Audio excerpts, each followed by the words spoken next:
दोस्तों नमस्कार। आज की इस वीडियो में हम बात करेंगे कक्षा 10वीं संस्कृत के एक महत्वपूर्ण अध्याय जिसका नाम है विश्व शांति। यह हमारा 13वां अध्याय है, त्रयोदश पाठ, जिसमें हम सबसे पहले इसके जानेंगे संपूर्ण अर्थ को, उसके बाद ऑब्जेक्टिव प्रश्नों को। तो बिना समय गवाए शुरू करते हैं। इसका मैं डायरेक्ट अर्थ बताऊंगा और जहां जहां पर श्लोक दिखाई देगा, हालांकि एक ही श्लोक है, उस श्लोक को पढ़ के उसका अर्थ बताएंगे। ठीक है, तो शुरू करते हैं। इस पाठ में संसार में वर्तमान अशांति के वातावरण का चित्रण किया गया है। यह पाठ जो है विश्व शांति, इसमें जो है संसार में, इस पूरे पृथ्वी पर, इस पूरे ब्रह्मांड में अशांति का जो वातावरण है उसी का चित्रण किया गया है। थोड़ा सा मैं यहाँ पर फोटो दिखा सकता हूँ। देखिए, आपकी पुस्तक में जो दिया गया है किस तरह अशांति को दिखाया गया है, एकदम गोली बंदूक तानाशाही। ठीक है, और उसके समाधान का उपाय भी निरूपित किया गया है, यानी बताया गया है। तो सबसे पहले अशांति के वातावरण का चित्रण किया, फिर उसके समाधान की, उसका समाधान क्या है, उसका उपाय क्या है, उसके बारे में भी बताया गया है। तो देश में आंतरिक और बाहरी अशांति है। ठीक है, हमारे देश के अंदर में भी अशांति है और देश के बाहर, सीमा सब बॉर्डर पर भी है। देश में भी देश का दुश्मन है, ये बात याद रखिएगा। ऐसा जरूरी नहीं है कि सिर्फ देश के बाहर ही हमारा दुश्मन है, नहीं, हर जगह दुश्मन है। इसकी उपेक्षा करके कोई भी अपना जीवन जीने में समर्थ नहीं है, यानी अशांति से जो है सब ग्रसित है। यह जो अशांति है सार्वभौमिक है और यह दुख का विषय है। सार्वभौमिक मतलब सबके जीवन में कुछ न कुछ अशांति निश्चित है, यह दुख का विषय है। सभी लोग इस अशांति से चिंतित है। संसार में इसके निवारण के लिए प्रयास किए जा रहे हैं। ठीक है, इस अशांति के निवारण के लिए संसार में प्रयास किए जा रहे हैं। वर्तमान संसार में प्रायः सभी देशों में उपद्रव और अशांति दिख रहा है। वर्तमान संसार में प्रायः सभी देश, जितना भी देश है, सब में उपद्रव का माहौल, झगड़ा का माहौल और अशांति दिखाई दे रहा है। कहीं कहीं पर शांत वातावरण है, कुछ एक जगह पर ही शांत है, बाकी सब जगह शांत वातावरण। कहीं पर देश की आंतरिक समस्या को लेकर कलह है। ठीक है, कहीं पर देश की आंतरिक, अंदर वाला समस्या को लेकर के झगड़ा है, कलह है। यदि ऐसा है तो शत्रु राज्य कलह को बढ़ा रहे हैं। अब देश में ही अगर कलह है, समस्या है, तो शत्रु राज्य, बगल वाला राज्य जो है, उस राज्य के बारे में झगड़ा को बढ़ाते हैं। ठीक है, बढ़ा रहे हैं। उसके बाद है, कहीं अनेकों राज्यों में शीत युद्ध प्रचलित है। वस्तुतः संसार अशांति के सागर में डूबा हुआ है। ऑब्जेक्टिव में आता है अशांति के सागर में कौन डूबा हुआ है, तो संसार। क्या हो जाएगा, संसार, क्योंकि कहीं पर भी सुख का बात है ये नहीं है। और इस अशांति से मानवता के विनाश का भय है। ठीक है, अशांति से किसका विनाश होता है, मानवता का। ठीक है, आज विश्व को विनाश करने को बहुत सारे विध्वंसक अस्त्र का आविष्कार कर लिया गया है। आज विश्व को विनाश करने के लिए, खत्म करने के लिए बहुत भयंकर एकदम अस्त्र तैयार कर लिया गया है। जैसे हिरोशिमा पर जो बम गिराया गया था, परमाणु बम, कितना खतरनाक था, बहुत प्रभावशाली बम था। उसका इतना भयंकर प्रभाव है कि आज भी वहाँ जो बच्चे जन्म लेते हैं वह लंगड़े लुल्हे जन्म लेते हैं। तो यह एक अशांति को दर्शाया गया जीता जागता उदाहरण है हमारा। तो अस्त्र का आविष्कार कर लिया गया है, उससे ही मानवता के नाश होने का भय है। ठीक है, अशांति के कारण व निवारण का उपाय सावधानी से चिंतन करना चाहिए। ठीक है, अगर कहीं पर अशांति है तो सबसे पहले उसका हमको कारण जानना चाहिए कि उस अशांति का कारण क्या है।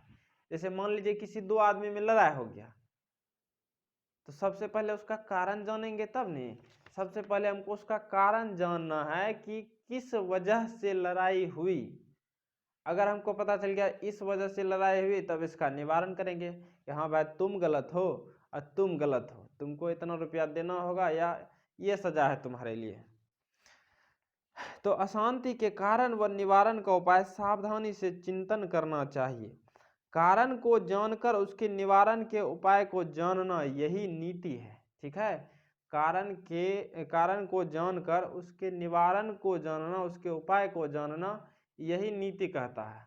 अब ऐसा नहीं कि दो आदमी में लड़ाई हुआ, बिना कारण जाने हम बता दिए नहीं तुम गलत हो, बिना उसका कुछ बायोडाटा लिए हुए तुम गलत हो तुम सही हो कर दिए, ये गड़बड़ हो जाएगा, यह नीति नहीं है।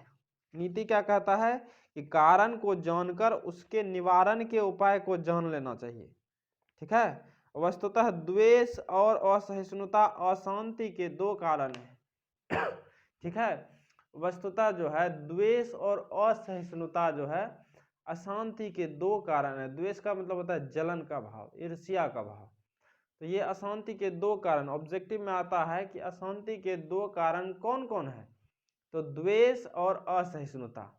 जलन का भाव मतलब समझते हैं एक उदाहरण से, कि मान लीजिए कि आपके गांव में एक घर है 2 मंजिला और एक घर है 1 मंजिल वाला।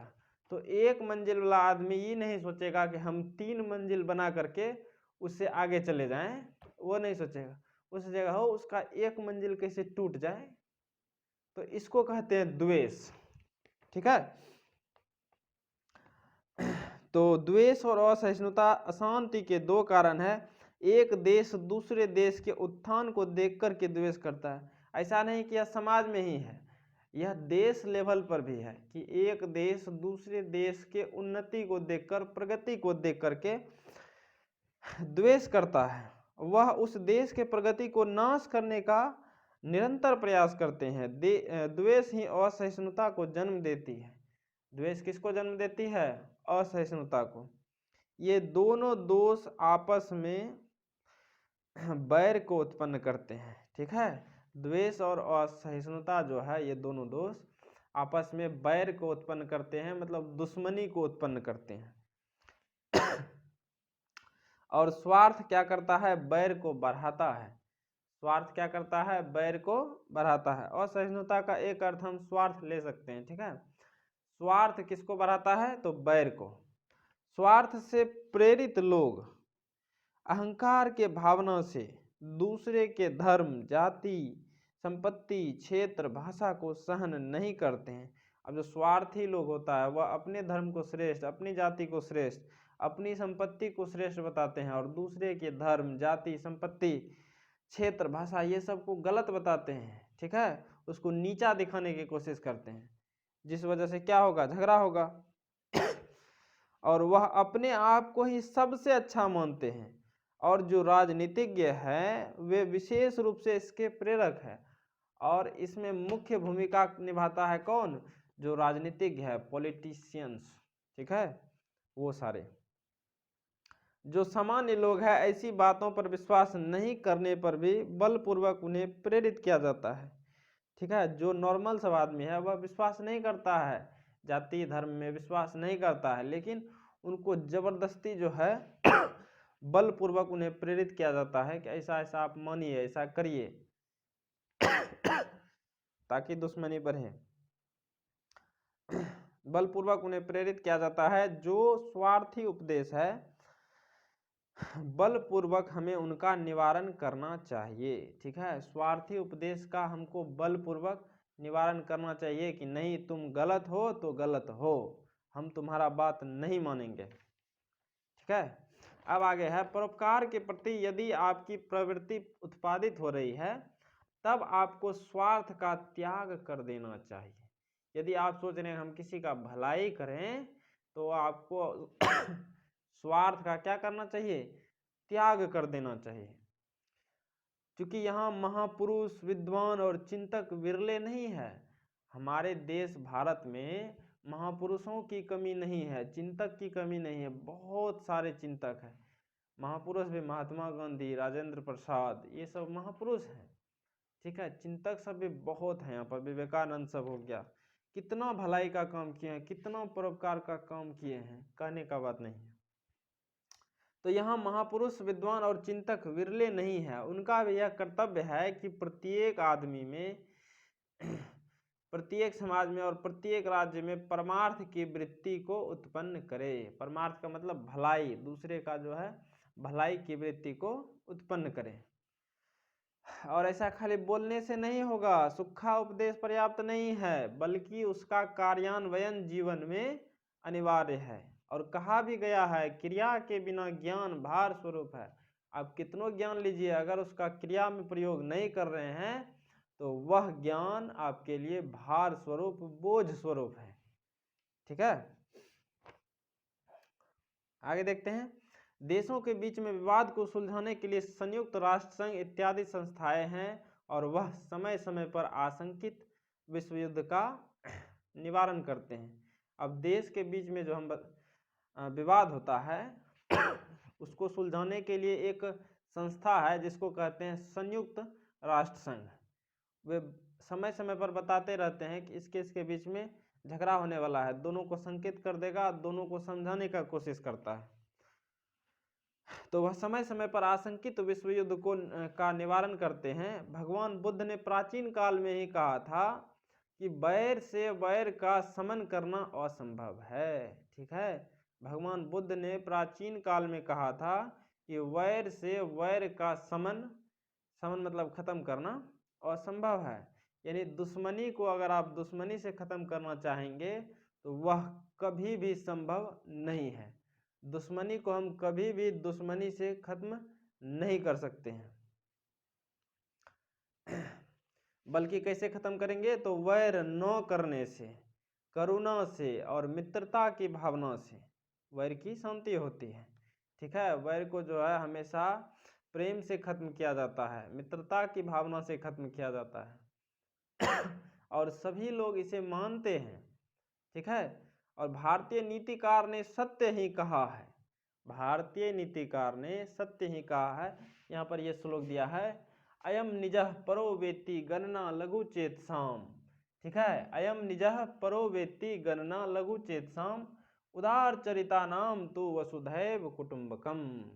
ठीक है, तो भारतीय नीतिकार ने क्या कहा है कि यह मेरा है, इसका अर्थ जानते हैं, यह मेरा है वह दूसरे का है, ऐसी गणना छोटे हृदय वाले लोग करते हैं। ठीक है, यह मेरा है वह दूसरे का है, ऐसी गणना छोटे हृदय वाले लोग करते हैं। और उदार चरित्र वालों के लिए तो पूरा संसार ही क्या है, कुटुंब है, संपूर्ण संसार ही कुटुंब है। ठीक है, यह मेरा है वह दूसरे का है, ऐसी गणना छोटे हृदय वाले लोग करते हैं। उदार चरित्र वालों के लिए तो संपूर्ण संसार ही, संपूर्ण पृथ्वी ही कुटुंब है। ठीक है, आगे है, दूसरे को कष्ट पहुंचाने से अपने आप का नाश होता है। दूसरे को कष्ट पहुंचाने से अपने आप का क्या होता है, नाश होता है। आप जो सोच रहे हैं कि दूसरे को कष्ट पहुंचा के हम सुखी रह लेंगे, वह कतई संभव नहीं है इस पृथ्वी लोक पर। ठीक है, तो दूसरे को कष्ट पहुंचाने से अपने आप का नाश होता है और यह परोपकार जो होता है शांति का कारण होता है। तो शांति का कारण क्या है, परोपकार, भलाई। आज भी दूसरे देश के संकट काल में अन्य देश सहायता राशि और सामग्री प्रेषित करना मतलब होता है भिजवाना, सामग्री प्रेषित करते हैं, जिससे विश्व में शांति का सूर्योदय दिखाई देता है। ठीक है, तो ये हमारा अर्थ वाला सेक्शन खत्म हुआ। अब करेंगे इसके ऑब्जेक्टिव प्रश्नों को। तो हमारा पहला ऑब्जेक्टिव है कि विश्व शांति पाठ में किस वातावरण का वर्णन है। तो बताए थे अशांति के वातावरण का, ऑप्शन बी। प्रश्न संख्या 2 कहता है, विश्व शांति किस प्रकार का पाठ है, निबंध, नाटक, कथा, पद्य। तो क्या है, निबंध है, क्या है, निबंधात्मक। प्रश्न संख्या 3 कहता है, अशांति रूपी सागर के किनारे कौन है। अशांति रूपी सागर के किनारे कौन है, मानव, दानव, संसार, छात्र। तो पूरा संसार जो है अशांति रूपी सागर के किनारे है। प्रश्न संख्या 4 कहता है, अशांति किसके विनाश का कारण है। तो मानवता के विनाश का, ऑप्शन ए।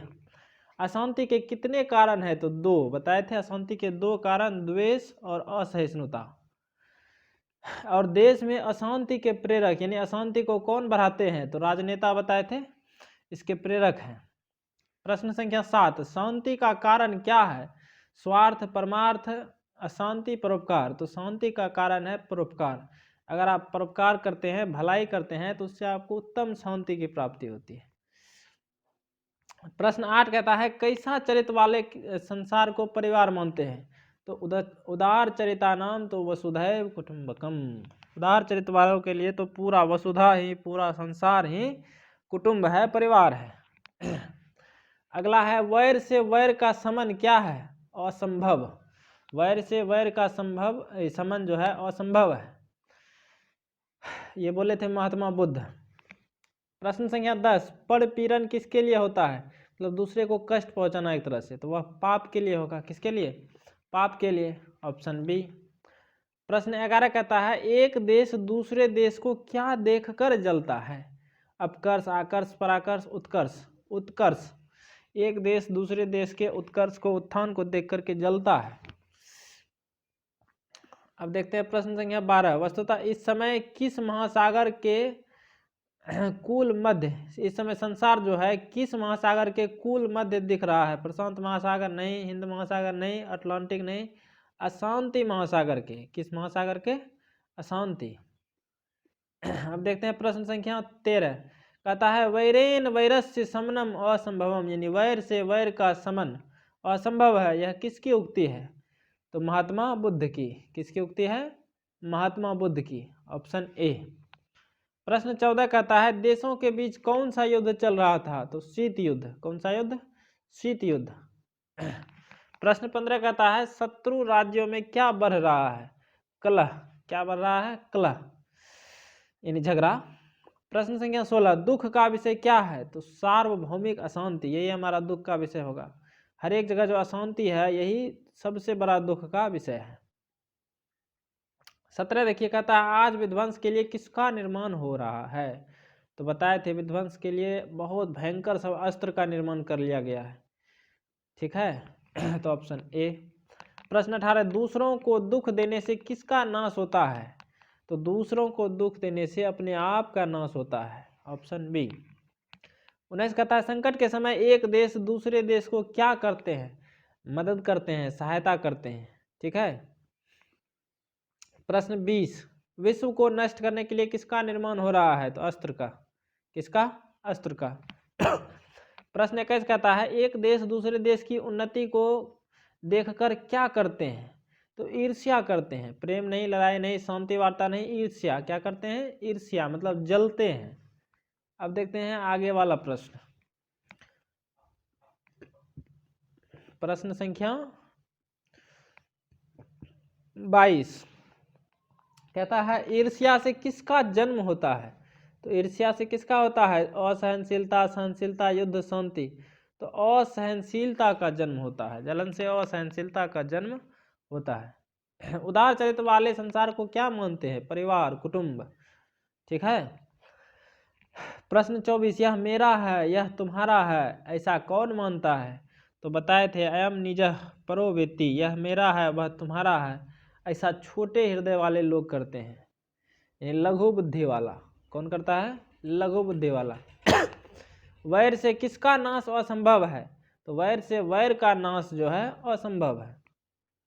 प्रश्न 26 कहता है हम सबों को किसका त्याग करना चाहिए? स्वार्थ का। किसका? स्वार्थ का। परमार्थ बनिए, परोपकारी बनिए। ठीक है, स्वार्थी नहीं। प्रश्न 27 किसके बिना ज्ञान बोझ है? तो ज्ञान भार क्रियाम बिना, क्रिया के बिना ज्ञान जो है भार स्वरूप है। प्रश्न 28 असहिष्णुता को जन्म कौन देता है? प्रेम, करुणा, द्वेष और क्षमा। तो द्वेष। कौन? द्वेष असहिष्णुता को जन्म देता है, या असहिष्णुता का जनक द्वेष है। 29 कहता है ईर्ष्या और असहिष्णुता किसको उत्पन्न करते हैं? तो अशांति को। किसको? अशांति को। 30 कहता है अपने और पराये की गणना कौन करता है? तो संकुचित हृदय वाला, छोटा हृदय वाला व्यक्ति, ऑप्शन बी। अब 2 प्रश्न बचा है, इसको भी देख लेते हैं। शत्रुता को कौन बढ़ाता है? स्वार्थ, परमार्थ, परोपकार, अहिंसा। तो स्वार्थ जो है शत्रुता को बढ़ाता है। आखिरी प्रश्न अवैर, करुणा और मैत्री भाव से किसकी उत्पत्ति होती है? तो किसकी होगी? शांति की। अगर आप किसी से बैर नहीं करते हैं, किसी से लगाव रखते हैं, मित्रता का भाव रखते हैं, तो वहाँ पर शांति निश्चित रूपेण उत्पन्न होगा। ठीक है, तो ये हमारा चैप्टर फिनिश होता हुआ। ठीक है, तो उम्मीद करते हैं कि आपको बेहतर समझ में आया होगा। तो आज के लिए दीजिए मुझे इजाज़त। अपना ख्याल रखें, बड़ों का सम्मान करें। जय हिंद, जय भारत।